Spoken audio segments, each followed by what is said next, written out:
Η επόμενη μας ομιλήτρια, η Κούλα Χωματά, είναι κλινικός υπνοθεραπευτής, SFBT Coach, Master Practitioner στο NLP και σύμβουλος ψυχικής υγείας στη γνωσιακή συμβουλευτική υπνοθεραπεία. Είναι επίσης εξειδικευμένη και έμπειρη σε τεχνικές αναδρομών, στην πρωταρχική αιτία και τραύματα. Είναι αντιπρόεδρος του Συνδέσμου Υπνοθεραπευτών Κύπρου. Σήμερα θα παρουσιάσει 3 περιπτώσεις πελατών της, τα προβλήματα που τους παρακίνησαν να ζητήσουν βοήθεια και τα αποτελέσματα που είχαν μετά την υπνοθεραπεία. Επιπρόσθετα, θα τονιστούν οι προϋποθέσεις και η ενεργή συμμετοχή του θεραπευόμενου με τρόπο που εξασφαλίζει την επιτυχία της θεραπείας. Σας αφήνω στην Κούλα Χωματά. Καλησπέρα σε όλους. Σήμερα θα μιλήσω για αληθινές ιστορίες πελατών το πριν και μετά την υπνοθεραπεία, όπως έχει προαναφέρει ο κ. Χαρλάμπος. Έχω αποφασίσει να παρουσιάσω πραγματικές ιστορίες πελατών με σκοπό να γνωρίσετε καλύτερα τη δύναμη της υπνοθεραπείας. Ενώ ακούτε αυτές τις ιστορίες, ίσως αναγνωρίσετε ή ταυτιστείτε με κάποια στοιχεία από αυτές. Ακούστε με προσοχή τα συμπτώματα πριν την υπνοθεραπεία και τις αλλαγές που είχαν γίνει μετά την υπνοθεραπεία. Όλοι οι άνθρωποι ακολουθούν έναν μοτίβο που έχουν κοινόν παρονομαστεί το υποσυνείδητο μυαλό, τα υποσυνείδητα προγράμματα και πεποιθήσεις. Πεποιθήσεις και προγράμματα τα οποία έχουν εγκατασταθεί μέσω των βιωμάτων τους από την πρώιμη τους ηλικία και συγκεκριμένα από την εμβριακή μέχρι και τα 10 χρόνια. Τα συμπτώματα λειτουργούν αυτόματα. Σε κάποιους ξεκινούν και συνεχίζουν από τα παιδικά τους χρόνια. Ενώ σε άλλους ανθρώπους βλέπουμε ότι πυροδοτούνται μετά από ένα ξαφνικό και έντονο συμβάν στην ενήλικη ζωή τους. Σε όλες τις περιπτώσεις, ο σκοπός του υπνοθεραπευτή είναι να εφαρμόσει τις κατάλληλες τεχνικές για να διορθωθούν τα περιοριστικά προγράμματα και πεποιθήσεις στο υποσύνολο μέρος του μυαλού τους, που είχαν μάθει και είχαν παρερμηνεύσει από τα εμβριακά μέχρι τα 10 τους χρόνια. Αυτή η αλλαγή και διόρθωση των βαθύτερων πεποιθήσεων και πιστεύω τους έχει ως αποτέλεσμα να ενεργούν και να ανταποκρίνονται διαφορετικά. Αρχίζουν να παίρνουν τον έλεγχο της ζωής τους. Βελτιώνεται η σχέση που έχουν με τον εαυτό τους και με τους άλλους ανθρώπους γύρω τους. Και κατ' επέκταση απολαμβάνουν τη ζωή τους. Θα αρχίσω να κοινοποιώ την παρουσίαση, έτσι που να μπορείτε να διαβάζετε κιόλας.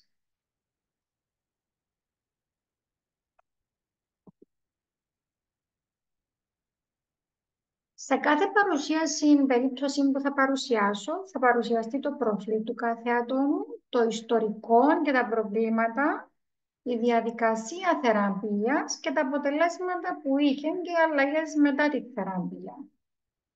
Οι 3 διαφορετικές περιπτώσεις αφορά άτομο με αναβλητικότητα, κοινωνική φοβία, φόβο αλλαγής, στασιμότητα και κόλλημα στο παρελθόν. Η δεύτερη περίπτωση είναι άτομο με προβλήματα σχέσης, ζύγια, ανασφάλεια, έλλειψη εμπιστοσύνης, δυσκολίες επικοινωνίας, δυσκολίες ύπνου, ευερέθηση των έντερων και στομαχικά. Η τρίτη περίπτωση είναι περίπτωση ατόμου αεροπλανοφοβίας, που φοβόταν να ταξιδέψει. Όλα τα παραδείγματα αφορούν πραγματικές ιστορίες, όπου τα στοιχεία τους έχουν αλλοιωθεί για σκοπούς προστασίας των προσωπικών τους δεδομένων. Η πρώτη περίπτωση, που αφορά αναβλητικότητα, κοινωνική φοβία, φόβο αλλαγής, στασιμότητα και κόλλημα στο παρελθόν, αφορά την Μαρία. Η Μαρία είναι 33 ετών, εργάζεται σε τραπεζικό οργανισμό και είχε έναν ευτυχισμένο γάμο με έναν παιδί 8 ετών. Ερχόμενη στο γραφείο μου, βρισκόταν κάτω από πολλή πίεση στο χώρο εργασίας της, όπου υπήρχε συνεχής ανταγωνισμός και πίεση παραγωγικότητας. Της είχε δοθεί ευκαιρία να φύγει από τον οργανισμό 3 φορές, αλλά στην ιδέα να αρχίσει ξανά από την αρχή της προκαλούσε πανικό. Παρόλο ότι η Μαρία είχε πάρα πολλές γνώσεις και εφόδια να κάνει τη δική του δουλειά σε συνεργασία με τον σύζυγό της ή και να αρχίσει κάπου αλλού δουλειά. Είχε ένα πολύ καλό βιογραφικό. Εδώ βλέπουμε το φόβο αλλαγής. Το δεύτερο της πρόβλημα ήταν η αναβλητικότητα. Πριν από 5 χρόνια είχε χάσει τον πατέρα της με καρκίνο. Αισθανόταν ότι ο χρόνος περνούσε και ότι μεγαλώνει. Το βιολογικό της ρολόι άρχισε να την πιέζει για να κάνει δεύτερο παιδί, το οποίο ανέβαλε τα τελευταία 5 χρόνια, από τότε που είχε χάσει τον πατέρα της. Και το τρίτο πρόβλημα είναι ότι παρόλο που της άρεσαν πάρα πολύ οι εξορμήσεις στην ύπαιθρο, τα ταξίδια, το θέατρο, πράγματα που έκανε άνετα πριν την απώλεια του πατέρα της, μετά την απώλεια αισθανόταν φόβο να βρίσκεται οπουδήποτε μακριά από το σπίτι της ή σε δημόσιους χώρους, είτε με πολλούς είτε με λίγους. Αυτόν είχε ως αποτέλεσμα να αποφεύγει να πάει οπουδήποτε χωρίς το σύζυγό της. Φοβόταν ότι μπορεί να λιποθυμήσει ή ότι θα πάθει κάτι κακό. Αυτοί ήταν οι 3 κύριοι λόγοι που όθησαν την Μαρία να έρθει κοντά μου.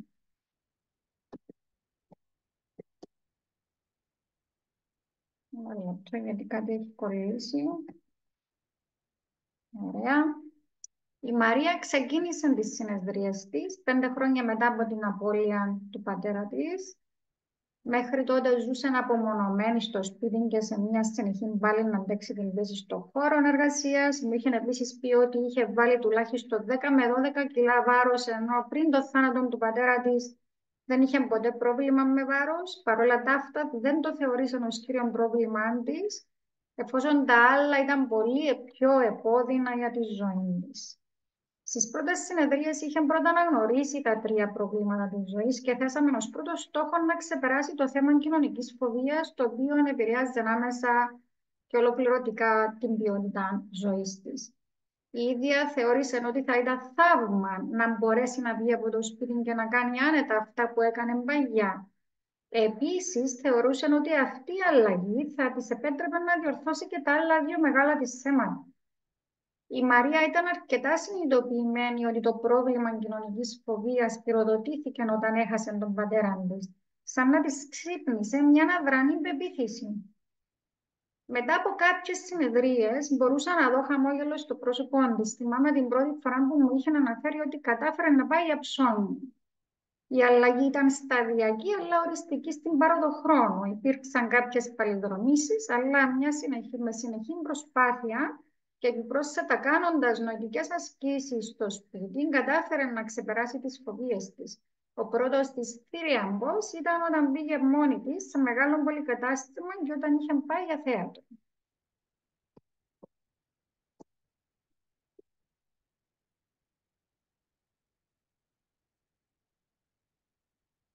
Κάποιες συνεδρίες ήταν δύσκολες για την Μαρία και υπήρχαν πολλές αντιστάσεις, ειδικά στο τραύμα της απώλειας.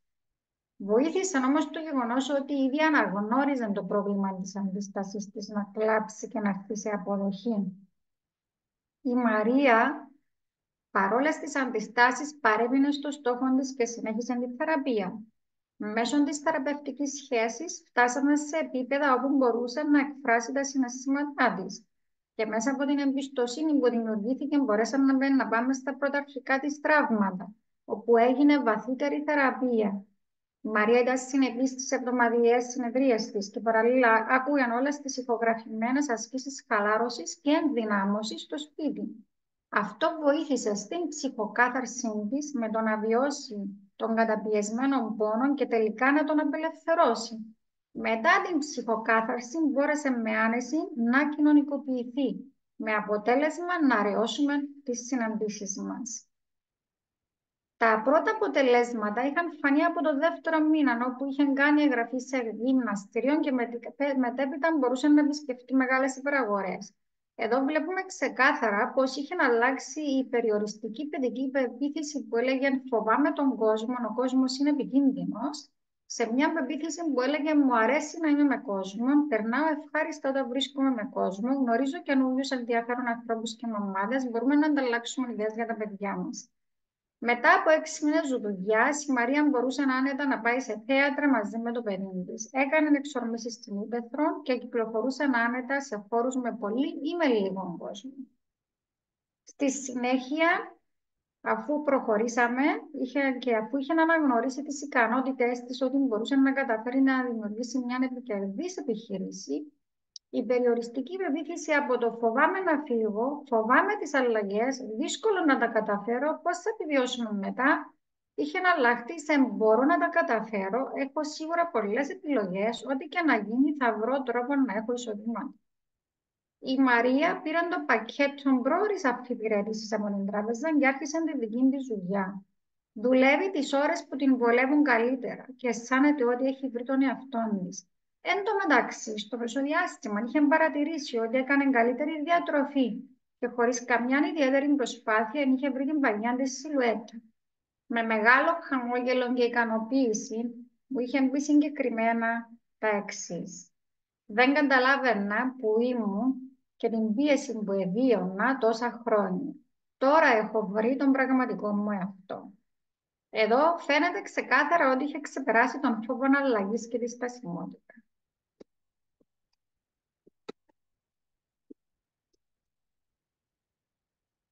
Από πολλά...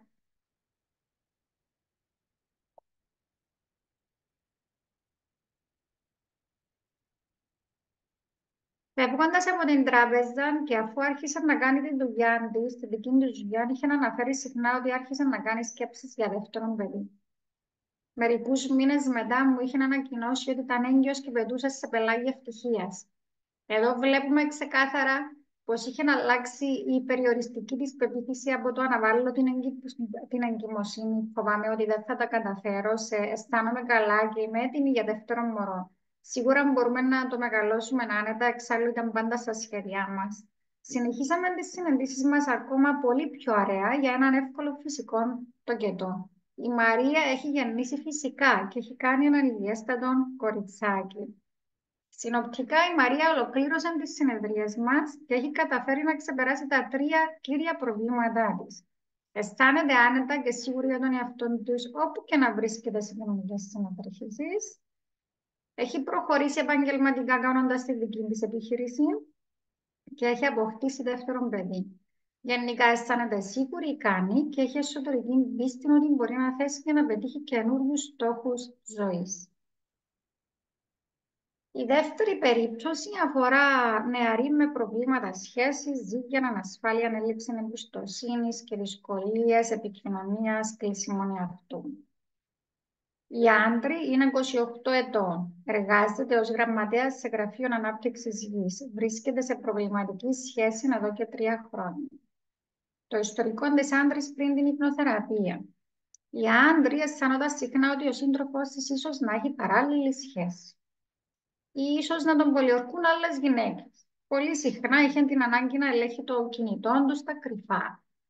Η άντρη μου είχε ξεκαθαρίσει ότι ο σύντροφός της δεν έδωσε ποτέ και καμία αφορμή για να υποψιαστεί οτιδήποτε. Αλλά η ίδια δεν μπορούσε να ελέγξει τις σκέψεις της.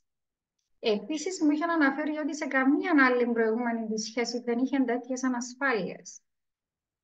Υπήρχαν δυσκολίες επικοινωνίας. Τα συναισθήματα ανασφάλειας της δημιουργούσαν έντονο θυμό, με αποτέλεσμα να είναι συνέχεια σε ένταση με τον σύντροφο και τους γονείς της. Κατά συνέπεια, συχνά πυκναχώριζε και τα ξανάβρισκε με τον σύντροφό της. Ταλαιπωρούταν συχνά με στομαχικά και εντερικά προβλήματα.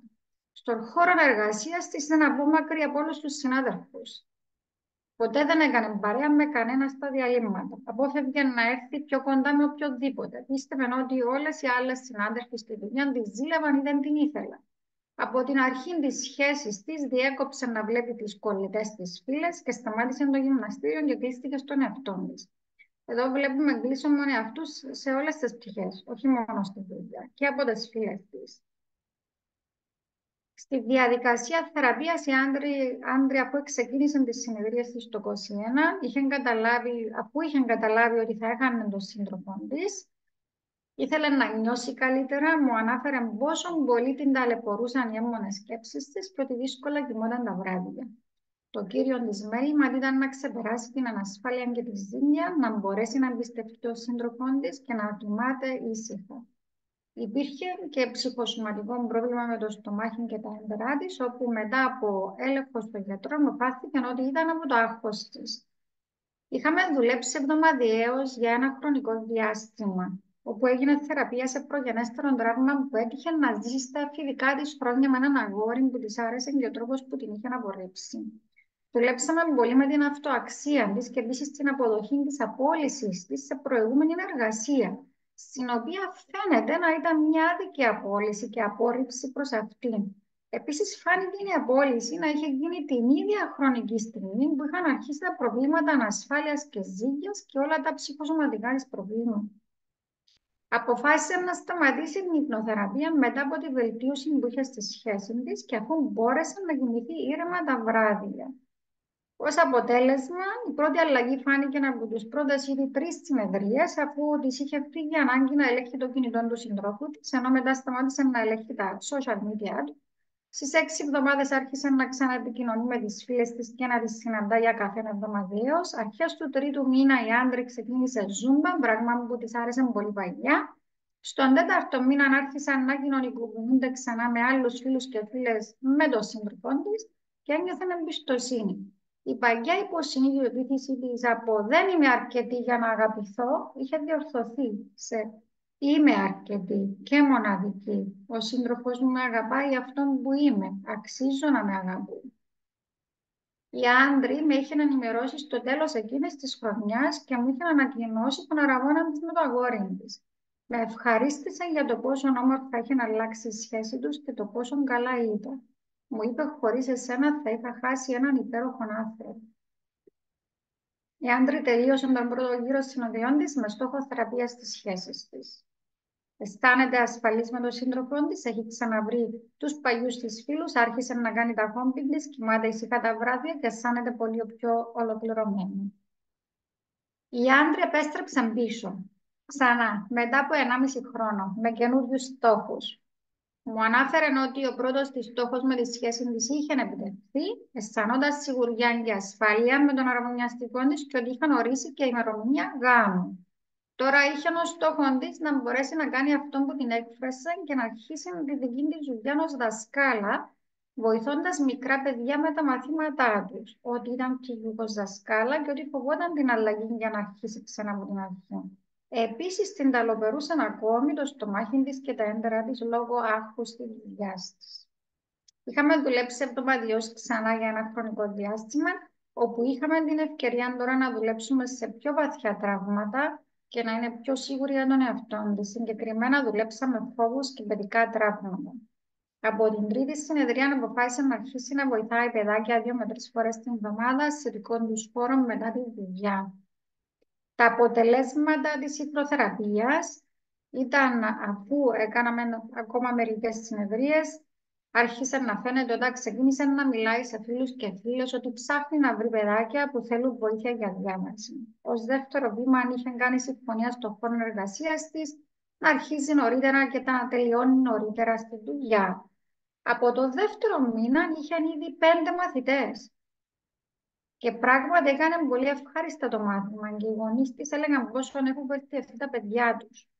Η παγιά υποσυνείδητη πεποίθηση από «είναι δύσκολο να καταφέρω να αρχίσω ξανά από την αρχή αυτόν που αγαπώ», «είναι αργά για να κάνω μια καινούργια αρχή», είχε διορθωθεί σε «πιστεύω ότι είμαι καλή δασκάλα και χαίρομαι πολύ που έχω τώρα την ευκαιρία να βοηθώ παιδιά με τα μαθήματά τους».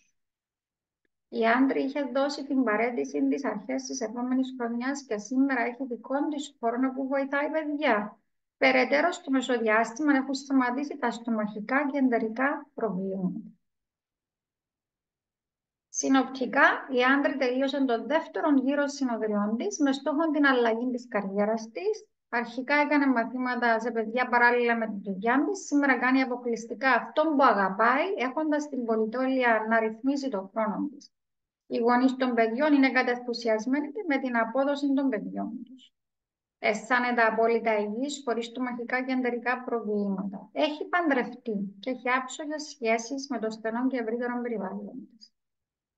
Και η τρίτη μας περίπτωση, που είναι μια πιο γρήγορη περίπτωση, είναι άτομο με αεροπλανοφοβία, άντρας, είναι 32 ετών, ο Χριστός, νεαρός επιχειρηματίας με πολλή ευφυΐα και κοινωνική ζωή, βρίσκεται σε σχέση εδώ και 3 χρόνια. Ο Χρήστος έχει κάνει κράτηση ταξιδιού με τη φίλη του για να πάνε ταξίδι στο Λονδίνο περασμένα Χριστούγεννα. Όπως μου είχε αναφέρει, είχε πάει μέχρι το αεροδρόμιο. Δεν μπόρεσε να μπει καν στο αεροδρόμιο. Άρχισε το τρέμολο, οι αναγούλες και δυσκολία αναπνοής. Επέστρεψαν σπίτι. Αισθανόταν πολύ άσχημα γιατί είχαν χάσει και όλα τα λεφτά, αλλά και για το πώς στεναχώρησε την κοπέλα του που της άρεσε πάρα πολύ να ταξιδεύει. Η διαδικασία και τα αποτελέσματα με τον Χρήστο κάναμε μόνο 3 συνεδρίες. Τέλος του ίδιου μήνα πήγαινε τρίμερον ταξίδι με την κοπέλα του στην Αθήνα. Μου είχε αναφέρει ότι δεν σκέφτηκε τίποτα στο ταξίδι, δεν λες και κάποιος τον είχε κουρδίσει, λέει, και βρέθηκε ξαφνικά στην Αθήνα. Μέχρι σήμερα έχει κάνει ακόμα 2 ταξίδια. Περαιτέρω, μου έχει αναφέρει ότι σταμάτησε να υπεραναλύει τα πράγματα και ότι είναι γενικά πολύ πιο ήρεμος. Και τέλος θέλω να μιλήσω για τις προϋποθέσεις και πώς μπορεί να υπάρχει τόση πολλή επιτυχία σε κάποιους ανθρώπους ή μη. Οι περιπτώσεις που έχω εξιστορήσει μπορεί να φαίνονται ότι λύθηκαν με πολύ απλό τρόπο. Η διαδικασία είναι κάποιες φορές όμως επίπονη. Για να έχει κάποιος αποτελέσματα, προποθέτει τα ακόλουθα. Χρειάζεται απόφαση από το ίδιο το άτομο για να αρχίσει το θεραπευτικό ταξίδι. Να επιλέξει έναν έγκριτο μέλος του συνδέσμου υπνοθεραπευτών Κύπρου. Να έχει διάθεση αλλαγής και συγκέντρωση στο στόχο και στη λύση. Η θεραπευτική σχέση μεταξύ θεραπευόμενου και θεραπευτή πρέπει να χαρακτηρίζεται από αποδοχή, εμπιστοσύνη, σαφή όρια, σταθερότητα, συνοχή και αμοιβαία δέσμευση. Η γνωσιακή συμβουλευτική υπνοθεραπεία δεν αποτελεί μια διαδικασία στενής καθοδήγησης και παροχής συμβουλών. Αντίθετα, αποσκοπεί στην καλλιέργεια ενεργητικής στάσης σας στη ζωή. Δουλεύοντας το υποσυνείδητο, έρχονται κατάλληλες συμπεριφορές και κατ' επέκταση επιθυμητές αλλαγές που θέλετε να έχετε.